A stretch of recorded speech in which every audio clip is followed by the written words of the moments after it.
turn what is hard into something easy Mm-hmm. and turn the easy in something hard. And I'm gonna give an example. Let's say for someone who wants to eat less sugar, less chocolates, or less, I don't know, ice cream. So if you keep those things at home, you are keeping that very accessible and very easy for you. And that's not the option you want to go. So it's easy for you to reach there. What you're gonna do? Prepare a nice meal, or when you are hungry, you prepare a nice meal, or you prepare a salad, or you just open the box of biscuits. I think most likely you're gonna open the box of the biscuits that is just there. You don't have to do anything, you just need to open. So it's easy. When you don't keep this at home, you keep it where it belongs, which is the supermarket. And then when you are hungry and you feel like eating that, you don't have it at home. You have to go outside to buy that. So it's a little harder. And then in your fridge, instead of keeping the ice cream or the chocolate, you keep the fruits already washed, cut it into pieces, cut it, maybe separate it into the right portions for you to eat. So you just need to open the fridge, take this box of fruit and eat. It's easier. So make the harder, which is harder for you now, make it more accessible and easier. So it's most likely that you do. Don't facilitate to you what you don't want to do. Hello everyone, Assalamu alaikum. I'm Dania Hamdan. I write articles about education, parenthood, motherhood on my blog called Be. Hello everyone, I'm Raquel Lisboas and I'm self-development specialist with focus in mothers who wants to get back to their career, strengthen their self-confidence and be more productive without guilt. Changing a habit is very hard. People keep trying and they feel like they can't really change their habit. Does it have to do just with the discipline? Maybe they don't have enough discipline to keep on trying to change the habit, or what's the reason?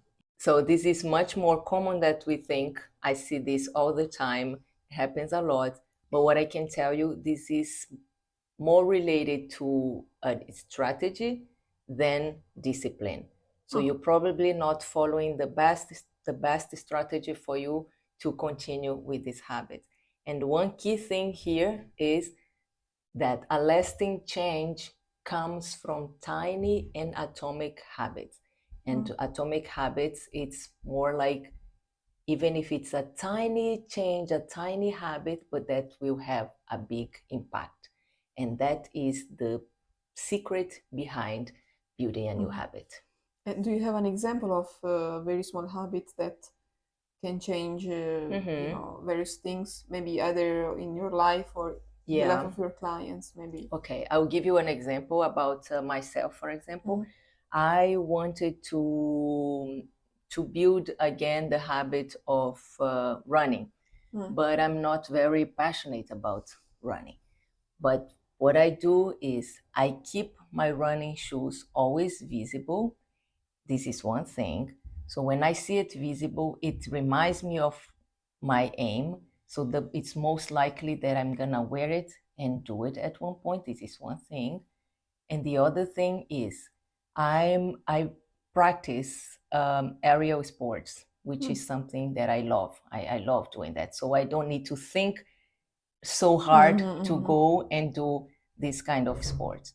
So what I do is I go for my class, because what it drives me there, it's my passion. And then once I finish this class, I'm already dressed with the sports clothes and with my running shoes.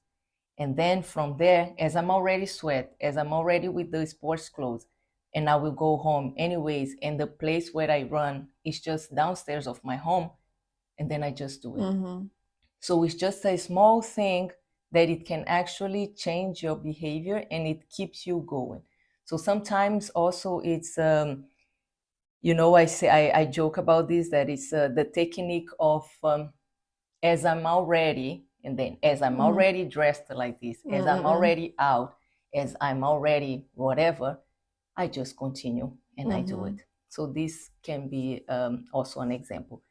An example of a client that I had, she wanted to get back to the reading habits. And then she leaves the book opened in the page that she needs to read on that day, and she keeps in a very accessible place. Mm-hmm. So every time she passes by there, she sees, and then she's okay, I don't have to read the whole book, but I'm gonna read it for 5 minutes, or maybe not 5 minutes, but I'm gonna read one page every day. So she sees the book is here. Okay, so one page here every day. And then slowly you increase and you build, but the habit will be very likely to be installed there in a certain time, and then you just keep going. Okay, so basically you have to facilitate it for you to start to do that thing that will eventually change your habit. For example, leaving the running shoes in front of the door, so when you see them, you facilitate it instead of maybe putting them in somewhere else. So it has to be more accessible, basically. So basically what I say is make what is hard, turn what is hard into something easy, and turn the easy in something hard. And I'm gonna give an example. Let's say for someone who wants to eat less sugar, less chocolates, or less, I don't know, ice cream. So if you keep those things at home, you are keeping that very accessible and very easy for you. And that's not the option you want to go. So it's easy for you to reach there. What you're gonna do? Prepare a nice meal, or when you are hungry, you prepare a nice meal, or you prepare a salad, or you just open the box of biscuits. I think most likely you're gonna open the box of the biscuits that is just there. You don't have to do anything, you just need to open. So it's easy. When you don't keep this at home, you keep it where it belongs, which is the supermarket. And then when you are hungry and you feel like eating that, you don't have it at home. You have to go outside to buy that. So it's a little harder. And then in your fridge, instead of keeping the ice cream or the chocolate, you keep the fruits already washed, cut it into pieces, cut it, maybe separate it into the right portions for you to eat. So you just need to open the fridge, take this box of fruit and eat. It's easier. So make the harder, which is harder for you now, make it more accessible and easier. So it's most likely that you do. Don't facilitate to you what you don't want to do. In terms of making what's easy harder, you reminded me of a person that I know that he wanted to use less his phone because it was distracting him too much and also making him less productive at work and so on. So he would put it in the last floor of his house in a hidden place. So if he wanted to take the phone, he had to climb like two stairs to reach there. So I like that. Yeah, but he made it very hard. Yes, but it's true. And I think this, you see, like it's a tiny thing. You're gonna leave it just upstairs in a hidden place. You don't need a lot of efforts to do that initially.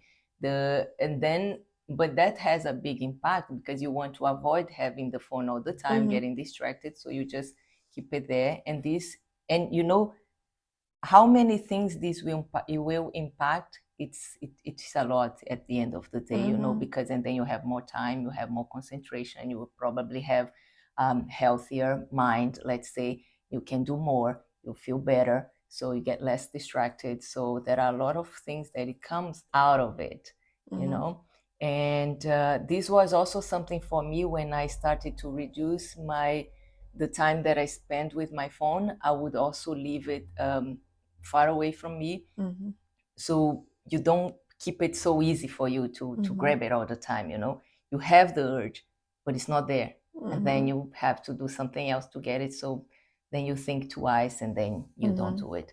Another thing is also not exactly, it could be related to that as well, but it's related to the productivity. There are some applications and some plugins that you put in your computer that it will limit the consumption of social media or the access to certain websites during the time that you decide that you want to be in a deep focus. So that's also something, it's a small thing that you have to do, which is just installing this there and then probably switch it on the time that you need. And then you're gonna have a deeper time, a deeper concentration to work, for example. Yeah. And another example I would give, the other day I organized the toys of my kids, and now I segregated them by boxes and by category. So now it's easier for me to, okay, what do I want for them? Something to, I don't know, like to paint, then it's in this box. And then I want something for like building things, so it's in this box. So it's easier for me to keep organized, to take what I need for them, and even for them to help me. And this keeps us, this saves time, this keeps things organized, and it helps also the kid to cooperate with you. So this is also something that we may think that it doesn't have any impact, but it does, because before I used to spend a lot of time searching for toys there, and then I cannot open in front of them because, you know, like there are all sorts of toys. And now I can even show them, see, this is only for that, this is only, and there is a sticker there, sign, well, with the signal, like to show what it is. Yes, yes, so yes. yeah, Nice. so this It's a helps. great idea. I always say, you don't run a marathon just like that, you know. So you have to do the first step, and you don't climb a mountain also in one step. So you have to take different steps. So it's not that we get less ambitious. No, you can have your very high, I don't know, a high aim or your high goal. You can have that. But what is important is that this big thing, it's composed of small things. So for you to build, let's say, a puzzle of 1,000 pieces, it's 1,000 pieces, it's a huge puzzle. But you have to put, you know, each little piece there until you get the bigger picture. So that's the same concept. It's not that you are not ambitious, but you have to break down what are the steps. So you, as you said, you build the stairs to reach there. And I'm not sure if you heard about the Pareto's principle. It was even named after a name, an Italian man. Yes, if you guys don't know, Dania is Italian. And he has this principle. And how did he come with this principle initially? Because he found out that 80% of the lands in Italy, they are owned by 20% of the people. Yeah. And then it comes this concept that, okay, I can do 20% of tasks, but these tasks, they are very impactful. They are crucial for me to achieve something. So with 20% of important tasks that I do, I can have 80% of results. So, and then it's important, as we said, like to identify these small tasks that it actually take you into the direction of your goal, and keep doing this. And what is important is consistency. You know, it may seem sometimes useless, or it may seem that I'm doing something very small, but if you keep doing small every day, and then eventually you will get there. There is an example of, you know, when I used to live in Dubai, I used to practice pole dance also. And there was a lady there in the class that she would do things slowly, little by little, you know. And many other people, they were so freak, you know, about going every day, doing so much and all. And this lady was just doing in her pace. Eventually, she became a trainer. She even performed, I think, in the Cirque du Soleil, the big, this big circus, you know, like that is internationally known. Yeah. So you see, sometimes it's not about the intensity. It's not about how hard you do. And of course, you have your commitment, but it's more about keeping the pace and the consistency, you know. As I said, I think in one of the previous episodes, if you take 365 days of the year and you do one tiny thing, at the end of the year, you did the 365 things, you know? So, yeah, it's just don't underestimate the small tasks. Me too, when I used to practice martial arts. So the first time I went there in the gym, let's say, I was seeing these people flying, making Yes. flips that, and I was like, oh yes, I also want to learn to do these things, and to be also, they were like really fast in the techniques that they used to practice and so on. But my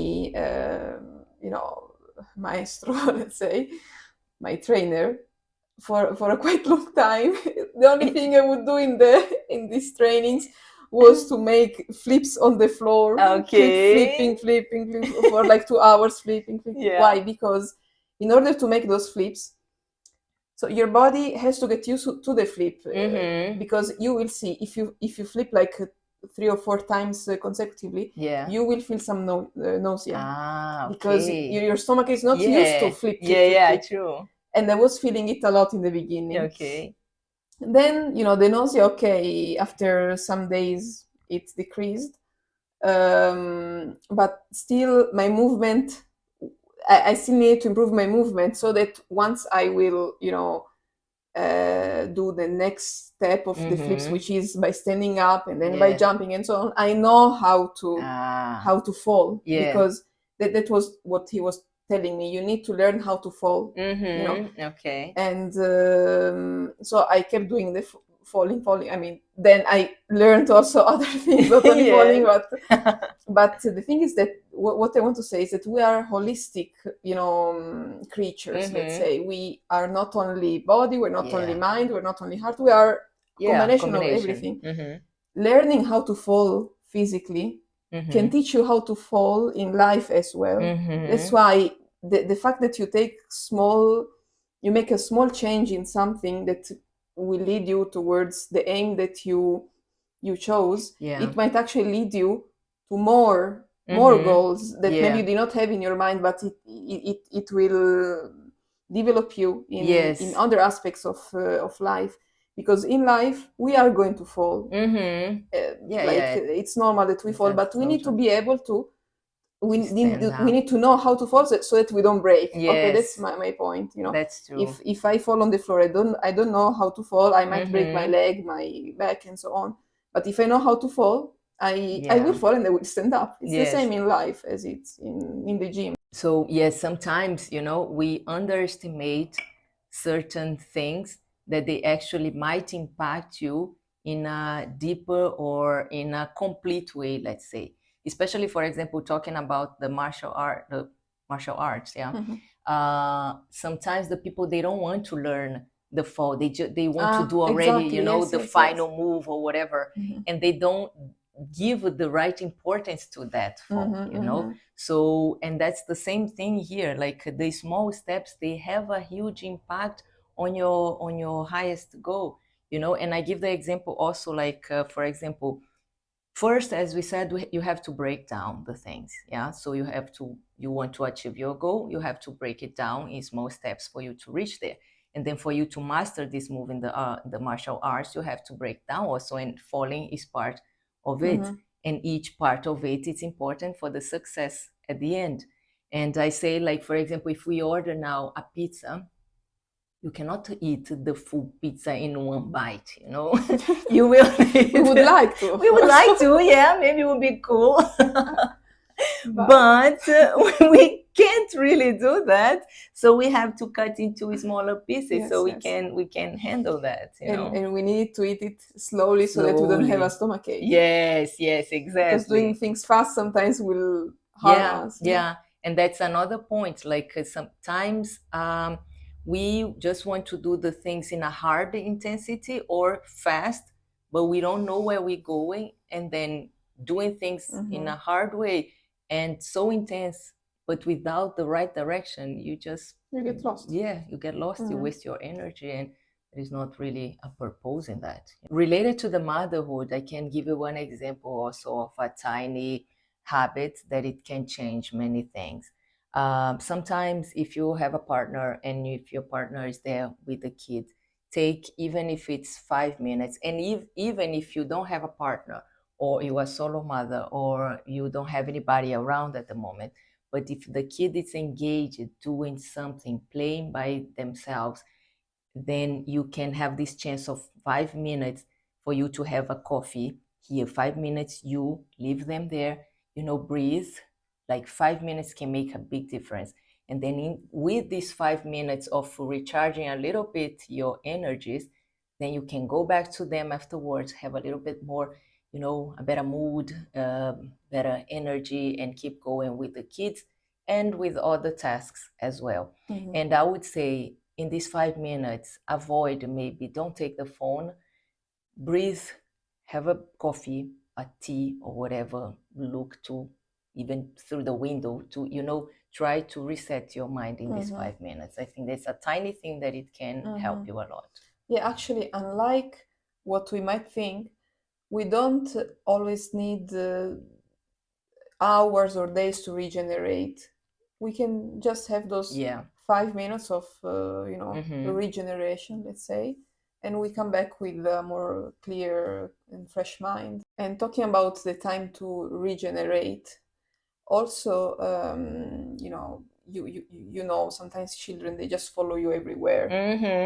Wherever you go to the toilet, they follow you. I don't know, cook, they follow you, and so on. So if they're following you, first of all, there is a reason why they're following you. They don't want to annoy you. Yes. Maybe they need you. Yes. They need you. Maybe they need some warmth. They need something from their mom.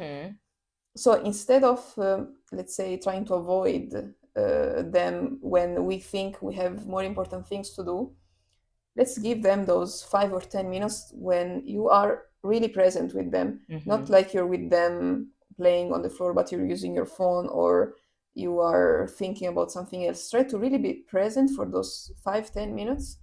You play with them, you follow their rules, let's say, the rule of the game. Whatever they want to play, you play with them. Then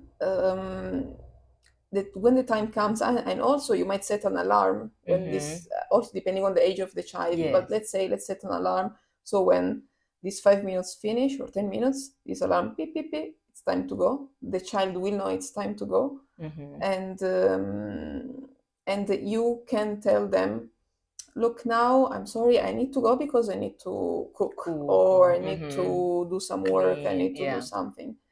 They will be more likely to play by themselves after they got this emotional recharge from you. Because sometimes when they follow you, it's because they need to be recharged. Yes. Just like a phone with the battery, we are the battery. Yeah, that's so true. that's what they need sometimes. So spend those minutes and recharge them, and then go back to your things. Exactly. And I believe so much on the impact of this, and I believe I call it the bucket of love of a kid. I believe the bucket of love for the kid, it's filled little by little. It's not necessarily just 2 hours in a day you are there and you fill this bucket of love. No, it's just little by little. The kid asks you for your time now, as you said, allocate this time, be there, but be there, for the kid. It's their time. And then fill that bucket, that love bucket, little by little. It's much more efficient than you try to finish everything now and then after 3 hours with the kid and then 3 hours cooking. It's, for us as mothers, I think it's more to do the little by little. And I think most of us, not only mothers but everyone, I believe the biggest failure is when we only concentrate about the big goal, the big thing that we want to achieve, because as I said, nobody run a marathon overnight, and you don't run a marathon with one step, so you keep thinking on that big thing, that the chances for you to get intimidated and the chances for you to get demotivated and don't want to do, they are higher. So you set the big goal for whatever it is in your career or in your motherhood or in your personal life if you're not a mother, or whatever it is. Set the big goal and then set the small steps. And every day when you wake up, you don't think about the big goal. You think about that one little step that you have to do it today. It becomes easier. It becomes sometimes even enjoyable and sometimes even laughable, like it's so tiny that I have to do this. But and then that's how you make progress. Don't think only about the big picture, you know, think about the steps every day. So what if I'm working on changing a habit and I miss one day or 2 days or one whole week, let's say? Okay. Well, ideally, in the beginning, if you are trying to build a new habit, if you are in this transition of getting used to this new habit to become automatic, let's say, I suggest that you try as much as you can not to skip a day. And even if it's a tiny little thing, but it's related to the task you have to do it. For example, if you are building the habit of reading a book, and then, okay, today you really couldn't read the one page you committed to, read at least one line, really, just one line. It's just to give to your brain the message that you keep doing this. So keep the momentum, keep the motion until this habit is really established. That's my suggestion in the beginning. However, we are humans, and sometimes, let's say, if it really, there was no other way and you skipped 1 or 2 days, don't beat yourself up for that. Remember that, let's say, you were already doing for the whole week. You skipped 1 day for a good reason, okay? Let's remember that, for a good reason, and then just carry on from that. You know, don't give up just because of this 1 day.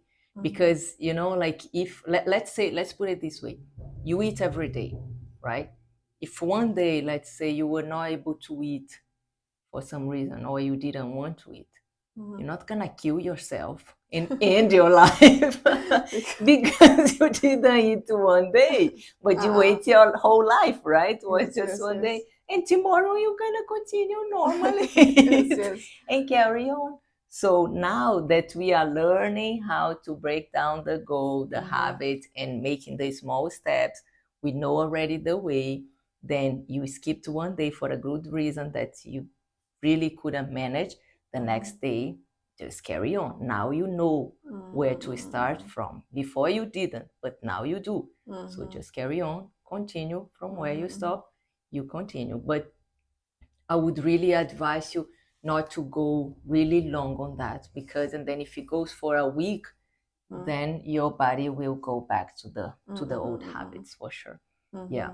And then just carry on. Don't give up just because of 1 day. Yeah, I mean, the problem is that sometimes we think that if we skip 1 day or 2 days, then it's as if everything I did before was useless. No, it was not useless. You still built something. Then you stopped this day, then you can continue to build that thing. It's not like you destroy everything because in 1 day you did not do it. Exactly. Yeah, that's absolutely true. And then you always have to look back, look what you did. You already did something until here, then just carry on, you know. And let's say also this is also about rest, but I would say this is in a later stage. Let's keep it like in the beginning, try to keep the momentum, even with the tiny movements. Just keep doing, keep going until your brain understand that, okay, I have to keep doing this all the time, you know. But later, when you have already the habit established, and then you need a rest today, then you take your rest. Yeah. And also, let's remember that we are women and we don't have always the same energy every day during the month. Oh yeah. So yes, I mean, we need to take that into consideration. Yes, we need to, and adjust according to that. Yeah.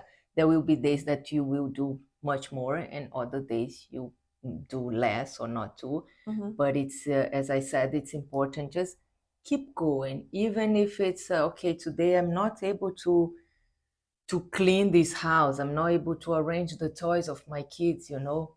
But maybe I'm able to just, I don't know, fold these 5 pieces of clothes. That's it.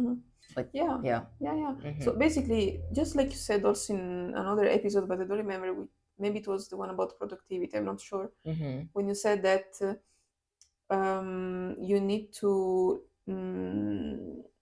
you know, do the tasks that you can do depending on on your level of concentration that you have in a certain moment. For example, if you're more Yes. active during Yeah. the morning, you choose tasks or activities or whatever you have to do that are suitable to that level of to Yeah. that state that you are in. If in the afternoon you are less, likely to be energetic and motivated, you do other things that Yeah. are suitable for that state in which you are. Yes, yes, for sure. It's about observing, also observing yourself, observing the kind of test, what you can do at that time, what you can't. Some months back, I had a small surgery in my foot, and I couldn't do a lot of things that I'm used to do. And then I saw, okay, but what other things that I can still do that it won't overwhelm me so much and that I won't be so tired and I don't need my food for that. And maybe I can do that. Doesn't require this energy or this physical activity from me, so I can do that. So it's working smarter. It's not exactly working harder, but it's working smarter. This brings a lot of results, trust me. Well, I hope you enjoyed this episode and that was beneficial for you. And if you think about somebody who also may benefit from this, don't forget to share this episode with this person. Don't forget to subscribe and to like it. And in the description of this video, there will be a link that it will lead you to a form where you can apply for a free session with me. And we can speak about productivity, self-confidence, planning, and career, right? So we wait for you in the next episode.